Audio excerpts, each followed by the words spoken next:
Hello ನಮಸ್ಕಾರ, welcome back to my YouTube channel. ನಾನು ನಿಮ್ಮ ಹಾಸನದಲ್ಲಿ ಚೈತ್ರ. ನಾನು ಚೆನ್ನಾಗಿದ್ದೀನಿ, ನೀವು ಚೆನ್ನಾಗಿದ್ದೀರಾ ಅಂತ ಭಾವಿಸ್ತೀನಿ.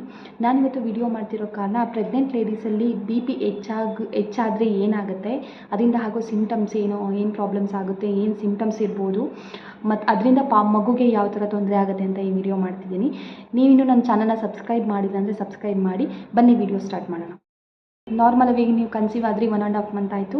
ಆವಾಗ ನೀವು ಡಾಕ್ಟರ್ ಹತ್ರ ತೋರ್ಸೋಕೆ ಹೋದಾಗ ಅವ್ರು ಫಸ್ಟು ಚೆಕ್ ಮಾಡ್ತಾರೆ. ಇವಾಗ ಶುಗರ್ ಹೆಂಗೆ, ಥೈರಾಯ್ಡ್ ಹೆಂಗೆ ಚೆಕ್ ಮಾಡ್ತಾರೆ, ಆಮೇಲೆ ಬ್ಲಡ್ BP ಚೆಕ್ ಮಾಡ್ತಾರೆ. BP ಚೆಕ್ ಮಾಡಿದ ತಕ್ಷಣ ಗೊತ್ತಾಗುತ್ತೆ ಅವ್ರಿಗೆ ಎಷ್ಟಿದೆ ಅಂತ.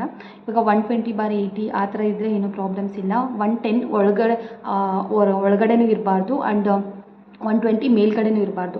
110 ಒಳಗಡೆ ಇದ್ದರೆ ಅದು ಲೋ BP, ಆ್ಯಂಡ್ 120 ಮೇಲ್ಗಡೆ ಇದ್ದರೆ ಅದು ಹೈ BP ಆಗುತ್ತೆ. ಹೈ BP ಇದ್ದರೆ ತುಂಬ ಪ್ರಾಬ್ಲಮ್ಸ್ ಆಗುತ್ತೆ. ಅದನ್ನು ಕೂಡ ನಾನು ಅನುಭವಿಸಿದ್ದೀನಿ, ಲೋ BP ಆಗಿರೋದು. ಅದರಿಂದ ತುಂಬ ಪ್ರಾಬ್ಲಮ್ಸ್ ಆಗುತ್ತೆ, ಆ್ಯಂಡ್ ನಾನು ಅದನ್ನು ಎಕ್ಸ್ಪೀರಿಯೆನ್ಸ್ ಮಾಡಿದ್ದೀನಿ.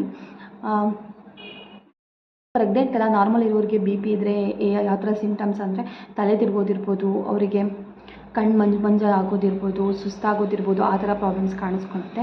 ಆದರೆ ಪ್ರೆಗ್ನೆಂಟ್ ಇರೋರಿಗೆ ಯಾವ ಥರ ಅಂದರೆ ಕಣ್ಣೆಲ್ಲ ಅವರಿಗೂ ಸೇಮೇ ಇರುತ್ತೆ. ಕಣ್ಣೆಲ್ಲ ಮಂಜು ಆಗೋದು, ತಲೆ ತಿರ್ಗೋದಿರ್ಬೋದು, ಬ್ರೀತ್ ಮಾಡೋಕ್ಕಾಗಲ್ಲ ಅವ್ರಿಗೆ, ಆಮೇಲೆ ಆ ಥರ ಪ್ರಾಬ್ಲಮ್ಸ್ಗಳು ಕಾಣಿಸುತ್ತೆ. ಆಮೇಲೆ ತುಂಬ ಪ್ರಾಬ್ಲಮ್ ಆಗುತ್ತೆ ಅದರಿಂದ. BP ನಾರ್ಮಲಾಗಿ ಇರೋರಿಗೆ ತಲೆ ಸುತ್ತೋದಿರ್ಬೋದು, ಆಮೇಲೆ ಕಣ್ಣು ಮಂಜು ಆಗೋದಿರ್ಬೋದು. ಹಾಗೆಯೇ ಪ್ರೆಗ್ನೆಂಟ್ ಲೇಡೀಸ್ಗೂ ಕೂಡ ತಲೆ ತಿರ್ಗೋದಿರ್ಬೋದು, ಕಣ್ಣು ಮಂಜಾಗೋ ಥರ ಆಗೋದಿರ್ಬೋದು, ಬರ್ತಿರುತ್ತೆ, ವಾಮಿಟಿಂಗ್ ಆಗ್ತಿರುತ್ತೆ ಆ ಟೈಮಲ್ಲಿ ತುಂಬ. ಆ ಥರ ಪ್ರಾಬ್ಲಮ್ಸ್ ಆಗುತ್ತೆ. ಅದಾದಮೇಲೆ ಇದರಿಂದ ಅವ್ರಿಗೆ ಬ್ರೀತ್ ಮಾಡೋಕ್ಕಾಗಲ್ಲ, ಉಸಿರಾಡೋಕ್ಕಾಗಲ್ಲ, ಬ್ಲಡ್ ಪ್ರೆಷರ್ ಜಾಸ್ತಿ, ಉಸಿರಾಡೋಕ್ಕಾಗಲ್ಲ. ಆಮೇಲೆ ಪಿಟ್ಸ್ ಬರುತ್ತೆ ಡೆಲಿವರಿ ಟೈಮಲ್ಲಿ, ಪಿಟ್ಸ್ ಬರೋದಿರ್ಬೋದು. ಆಮೇಲೆ ಪ್ರೀಮೆಚ್ಯೂರ್ ಬೇಬಿಗಳಾಗುತ್ತೆ. ಅದಾದಮೇಲೆ ಗರ್ಭಕೋಶ ದ್ವಾರ ಬೇಗ ಓಪನ್ ಆಗಿಬಿಟ್ಟು ಪಾಪು ಬೇಗ ಈಚೆ ಬಂದುಬಿಡೋದಿರ್ಬೋದು. ಆಮೇಲೆ ಮಗುದು ಬೆಳವಣಿಗೆ ಕುಂಠಿತ ಆಗುತ್ತೆ, ಪಾಪು ಬೆಳವಣಿಗೆ ಚೆನ್ನಾಗಾಗಲ್ಲ, ಲೋ ಬರ್ತ್ ವೆಯ್ಟ್ ಪಾಪುಗಳಾಗುತ್ತೆ. ಈ ಥರ ಪ್ರಾಬ್ಲಮ್ಸ್ಗಳಾಗುತ್ತೆ. ಅದನ್ನು ನಾವು ಯಾವ ಥರ ತಡೆಗಟ್ಟೋದು ಅಂದರೆ BPನ ಸ್ವಲ್ಪ ಕಡಿಮೆ ಮಾಡೋದು ಹೆಂಗೆ ಅಂದರೆ ನಾವು ಧ್ಯಾನ ಮಾಡಬೇಕಾಗತ್ತೆ. ಇವಾಗ ಪ್ರೆಗ್ನೆನ್ಸಿ ಟೈಮಲ್ಲಿ ನೀವು ಬೆಳಗ್ಗೆ ಇವಾಗ ಒಂದು 6 o'clock ಎದ್ರಿ ಅಂದರೆ ಒಂದು 1/4 ಗಂಟೆ ಧ್ಯಾನ ಮಾಡೋದಿರ್ಬೋದು, ಯೋಗ ಮಾಡೋದಿರ್ಬೋದು. ಅದರಿಂದ ಕಡಿಮೆ ಮಾಡ್ಬೋದಾಗುತ್ತೆ. ನಿಮ್ಮ ದಿನ ಎಲ್ಲ ಒಂದಿನ ಫುಲ್ ಯೋಗ ಮಾಡಿದ್ರೆ, ಧ್ಯಾನ ಮಾಡಿದ್ರೆ ಒಂದಿನ ಫುಲ್ಲು ನಿಮಗೆ ಪೀಸ್ಫುಲ್ಲಾಗಿ ಅನಿಸುತ್ತೆ. ಆ ದಿನ ಆಮೇಲೆ ಸುಮ್ಮನೆ ಕಿರ್ಚಾಡೋದಿರ್ಬೋದು, ಸುಮ್ಮನೆ ಟೆನ್ಷನ್ ಕೊಡೋದಿರ್ಬೋದು ಚಿಕ್ಕ ವಿಷಯಗಳಲ್ಲಿ. ಅದನ್ನೆಲ್ಲ ಸ್ವಲ್ಪ ಕಂಟ್ರೋಲ್ ಮಾಡ್ಕೋಬೇಕಾಗುತ್ತೆ. ಯಾಕೆಂದರೆ ಅದರಿಂದ ನಿಮ್ಮ ಪಾಪುಗೆ ತುಂಬ ಎಫೆಕ್ಟ್ ಆಗ್ತಿರುತ್ತೆ. ಅದರಿಂದಾಗಿ ತುಂಬ ಕಂಟ್ರೋಲಾಗಿ, ತುಂಬ ಪೀಸ್ಫುಲ್ಲಾಗಿರಬೇಕಾಗುತ್ತೆ. ಇದರಲ್ಲಿ ನಿಮ್ಮದು ಫುಡ್ಡು ಯಾವ ಥರ ಇರಬೇಕಂದ್ರೆ ವೆಜಿಟೇಬಲ್ಸ್ ಜಾಸ್ತಿ ತಿನ್ನಬೇಕಾಗುತ್ತೆ. ಆಮೇಲೆ ಫ್ರೂಟ್ಸು, ಹಸಿರು ತರಕಾರಿಗಳು, ಸೊಪ್ಪು ಇದನ್ನೆಲ್ಲ ಜಾಸ್ತಿ ತಿನ್ನಬೇಕಾಗುತ್ತೆ. ಆಮೇಲೆ ದಿನದಲ್ಲಿ ನೀವು 2 to 3 ಲೀಟ್ರ್ ನೀರು ಕುಡಿಲೇಬೇಕಾಗುತ್ತೆ ಈ ಟೈಮಲ್ಲಿ. ಅದಾದಮೇಲೆ ನೀವು ಫ್ಯಾಟ್ ಇರೋ ಫುಡ್ಸ್ ತೊಗೊಳಕ್ಕೆ ಹೋಗಬಾರ್ದು. ನಾನ್ ವೆಜ್ ಅಂತೂ ತೊಗೊಳಕ್ಕೆ ಹೋಗಬಾರ್ದು ಈ ಟೈಮಲ್ಲಿ.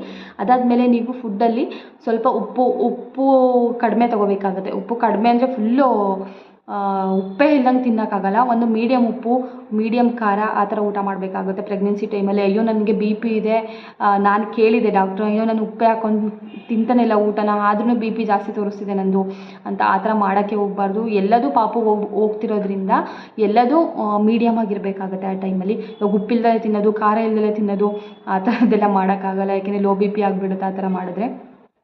ಅದಕ್ಕೆ ಆ ಟೈಮಲ್ಲಿ ಮೀಡಿಯಮ್ ಆಗಿ ಖಾರ ಇರ್ಬೋದು, ಉಪ್ಪಿರ್ಬೋದು ಬಳಸಬೇಕಾಗುತ್ತೆ. ಆಮೇಲೆ ಎಲ್ಲದೂ ತೊಗೋಬೇಕಾಗುತ್ತೆ. ನೀವು ಈ ಮಾಮೂಲಿ ಯಾವ ಥರ ಊಟ ಮಾಡ್ತಿದ್ರೆ ಹೊಟ್ಟೆ ತುಂಬ ಊಟ ಮಾಡಿ ಏನೂ ಪ್ರಾಬ್ಲಮ್ ಆಗೋಲ್ಲ. ಆದರೆ ಎಲ್ಲದೂ ಮೀಡಿಯಮ್ ಆಗಿರಲಿ, ಉಪ್ಪು ಖಾರ ಎಲ್ಲ ಮೀಡಿಯಮಾಗಿ ತೊಗೊಳ್ಳಿ. ಆಮೇಲೆ ಹುಳಿ ಆಗಿರ್ಬೋದು ಎಲ್ಲ ಮೀಡಿಯಮಾಗಿ ತೊಗೋಬೇಕಾಗುತ್ತೆ ಈ ಟೈಮಲ್ಲಿ. ಅದರಿಂದ ಇವಾಗ ಇನ್ನೊಂದು ಹೇಳ್ತೀನಿ, ನೆಗ್ಲೆಕ್ಟ್ ಮಾಡೋಕ್ಕೆ ಹೋಗಬೇಡಿ. ಇವಾಗ ನಿಮಗೆ ತಲೆ ಸುತ್ತಿದೆ, ಕಣ್ಣು ಮಂಜಾಗ್ತಿದೆ, ಆ ಥರ ಪ್ರಾಬ್ಲಮ್ಸ್ ಆದ ತಕ್ಷಣ ನಿಯರ್ ಬೈ ಯಾವುದಾದ್ರು ಹಾಸ್ಪಿಟಲ್ ಇದ್ದರೆ ಹೋಗಿ. ಇವಾಗ ಸ್ವಲ್ಪ ನಿಮಗೆ ಆ ಥರ ಸಡನ್ನಾಗಿ ಆ ಥರ ಆಯಿತು ಅಂದರೆ ಸ್ವಲ್ಪ ಫ್ರೆಶ್ ಏರ್ ತೊಗೊಳ್ಳೋದು, ನೀವು ಈಚೆ ಬಂದುಬಿಟ್ಟು ಗಾಳಿಯಲ್ಲಿ ಸ್ವಲ್ಪ ಹೊತ್ತು ಕೂತ್ಕೊಳ್ಳೋದು, ಡಾಕ್ಟ್ರ್ ಹತ್ರ ಹೋಗೋದು ಫಸ್ಟು. ಆ ಥರ ಚೆಕ್ ಮಾಡಿಸಿ BPನ. ಇವಾಗ ನಿಮಗೆ BP ಇತ್ತು, ಪ್ರೆಗ್ನೆನ್ಸಿಯಲ್ಲಿ ಬಂದಿದೆ BP ಅಂದರೆ ನೀವೊಂದು ವೀಕ್ಲಿ 2 times ಹೋಗಿ ಚೆಕ್ ಮಾಡಿಸೋದು, 2 days ಒಂದ್ಸಲ ಹೋಗಿ ಚೆಕ್ ಮಾಡಿಸೋದು. ನಿಯರ್ ಬೈ ಹಾಸ್ಪಿಟಲ್ ಇದ್ದರೆ ಹೋಗಿ ಚೆಕ್ ಮಾಡಿಸ್ಬೇಕಾಗುತ್ತೆ. ಇವಾಗ ಇದ್ದಿದ್ದು BP ಮತ್ತು ಇನ್ನೊಂದು ಅವರಿಗೆ ಜಾಸ್ತಿ ಆಗಿರ್ಬೋದು, ಟೆನ್ಷನ್ ಮಾಡಿಕೊಂಡು ಆ ಥರ ಪ್ರಾಬ್ಲಮ್ಸ್ ಆಗುತ್ತೆ. ಈ ಟೈಮಲ್ಲಿ ಮೈಂಡು ಕೂಡ ತುಂಬ ಪೀಸ್ಫುಲ್ಲಾಗಿರಬೇಕು. ನೀವು ಯೋಗ ಮಾಡೋದಿರ್ಬೋದು, ಧ್ಯಾನ ಮಾಡೋದಿರ್ಬೋದು, ಅದರಿಂದ ತುಂಬ ಯೂಸ್ಫುಲ್ ಆಗುತ್ತೆ. ಅದಾದಮೇಲೆ ನನಗೂ ಈ ಪ್ರೆಗ್ನೆನ್ಸಿ ಟೈಮಲ್ಲಿ ನನಗೆ 3 months ತನಕ ಏನೂ ಪ್ರಾಬ್ಲಮ್ ಇತ್ತು. 3 monthsಲ್ಲಿ ಚೆಕ್ ಮಾಡಿಸಿದಾಗ ನಾರ್ಮಲ್ ಇತ್ತು. 4 months ಸ್ಟಾರ್ಟ್ ಆಗಿತ್ತು. ಅದು ನಮಗೆ ಗೊತ್ತಾಗಲಿಲ್ಲ. ಒಂದು ಸಲ ಚೆಕ್ ಮಾಡಿಸಿದಾಗ ತೋರಿಸ್ತಿತ್ತು, ಇನ್ನೊಂದು ಸಲ ತೋರಿಸ್ತಿರ್ಲಿಲ್ಲ. ಏನಂತ ಪ್ರಾಬ್ಲಮ್ ನನಗೂ ಗೊತ್ತಿಲ್ಲ. ನಾರ್ಮಲಾಗಿ ಬಿ ಪಿ ಕಂಟಿನ್ಯೂಸಾಗಿ ತೋರಿಸ್ತಿದೆ ಅಂದಾಗ ನಾನು ಟ್ಯಾಬ್ಲೆಟ್ ತೊಗೊಳಕ್ಕೆ ಸಜೆಸ್ಟ್ ಮಾಡ್ತಿದ್ರು ಡಾಕ್ಟ್ರು. ಒಂದು ಸಲ ಚೆಕ್ ಮಾಡಿದಾಗ ಇರ್ತಿತ್ತು, ಇನ್ನೊಂದು ಸಲ ಚೆಕ್ ಮಾಡಿ ನೀವು ಟೆನ್ಷನ್ ಮಾಡ್ಕೊಳ್ತಿದ್ದೀರಾ ಹಂಗೆ ಅಂತ ಹೇಳಿದಾಗ ಅದು 4 ಮಂತ್ಸಲ್ಲೂ ಅಷ್ಟೊಂದು ಕಾಣಿಸ್ಲಿಲ್ಲ. 5 ಮಂತ್ಸ್ ಆದಾಗ ಕಾಲೆಲ್ಲ ಊತ ಬಂದಾಗ ಗೊತ್ತಾಯಿತು ಬಿ ಪಿ ಜಾಸ್ತಿ ಆಗಿದೆ ನನಗೆ ಅಂತ. ಆವಾಗ ಟ್ಯಾಬ್ಲೆಟ್ ತೊಗೊಳಕ್ಕೆ ಹೇಳಿದ್ರು. ಆ ಟೈಮಲ್ಲೂ ಹೋಗಿ ನಾವು ವೀಕ್ಲಿ 1 ಟೈಮ್ ಹೋಗಿ ಚೆಕ್ ಮಾಡಿಸಿದಾಗ 1 ಟೈಮ್ ಇರ್ತಿತ್ತು, 1 ಟೈಮ್ ಇರ್ತಿರ್ಲಿಲ್ಲ. ಅದರಿಂದಾಗಿ ನಾನು ಸ್ಕಿಪ್ ಮಾಡಿಬಿಟ್ಟಿದ್ದೆ, ಟ್ಯಾಬ್ಲೆಟ್ನ ತೊಗೊಳ್ತಿರ್ಲಿಲ್ಲ, ನೀಟಾಗಿ ಟ್ಯಾಬ್ಲೆಟ್ ತೊಗೊಳ್ತಿರ್ಲಿಲ್ಲ. ಅದರಿಂದ ನನಗೆ ಆ ಥರ ಪ್ರಾಬ್ಲಮ್ಸ್ ಆಯಿತು. ಆಮೇಲೆ ನಾವು ಊರಿಗೆ ಹೋದಾಗ ಗೊತ್ತಾಯಿತು, ಚೆಕ್ ಮಾಡಿಸಿದಾಗ ಡಾಕ್ಟರು ಜಾಸ್ತಿ ಆಗಿದೆ ಬಿ ಪಿ, ತೊಗೊಳ್ಳೇಬೇಕಾಗುತ್ತೆ ಟ್ಯಾಬ್ಲೆಟ್ಸ್. ಅವು ಕಂಟಿನ್ಯೂಸ್ ಆಗಿ ತೊಗೊಂಡ್ರು ಅದು ಕಂಟ್ರೋಲಿಗೆ ಬರಲೇ ಇಲ್ಲ. ನನಗೆ 7 ಮಂತ್ಸಿಗೆ ಪ್ರೀಮೇಚೂರ್ ಬೇಬಿ ಆಯಿತು. ದೇವ್ರ ದಯೆಯಿಂದ ಏನೂ ಪ್ರಾಬ್ಲಮ್ ಆಗಲಿಲ್ಲ.